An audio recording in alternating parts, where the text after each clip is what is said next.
বিধানসভা নিৰ্বাচনত ২৬টা সমষ্টিত অৱতীৰ্ণ হ'ব ইউপিপিএল। বাক্সাৰ শালবাৰীত অনুষ্ঠিত ইউপিপিএলৰ সাংগঠনিক সভাত এই মন্তব্য যুৱ ইউপিপিএলৰ কেন্দ্ৰীয় সভাপতি ৰাকেশ ব্ৰহ্মৰ। বেটিয়াৰ উন্নয়ন আৰু শান্তিৰ প্ৰসংগ উত্থাপন কৰি বিৰোধীক তীব্ৰ সমালোচনা ৰাকেশ ব্ৰহ্মৰ। বিৰোধীৰ বিভাজনৰ ৰাজনীতি এতিয়া আৰু বেটিয়াৰত নচলিব বুলি সভাৰ পৰাই স্পষ্ট ইউপিপিএল নেতাগৰাকী। মিত্ৰতা সন্দৰ্ভতো তাৎপৰ্যপূৰ্ণ মন্তব্য কৰে ৰাকেশ ব্ৰহ্মই।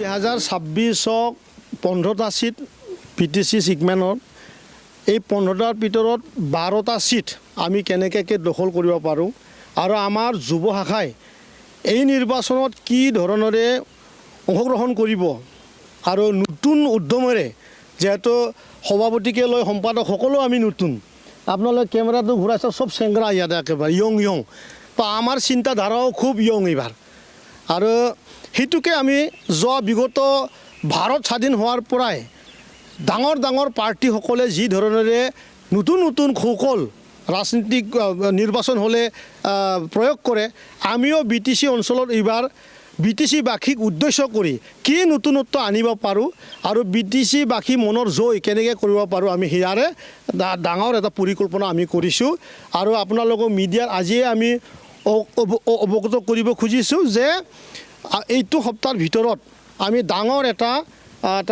ৰেলী আমাৰ যুৱ শাখাৰ পৰা আমি ওলাবলৈ গৈ আছোঁ। আমি নাম আজি ক'ব নোৱাৰোঁ আমাৰ ৰেলীৰ নামটো কি হ'ব। মুঠতে এইবাৰ BTCত 12টা সিটটো যাতে ইউপিপিএলৰ হাতত আহে আমি সেই কাম আমি আজি এই মন্থনত ওলাইছোঁ।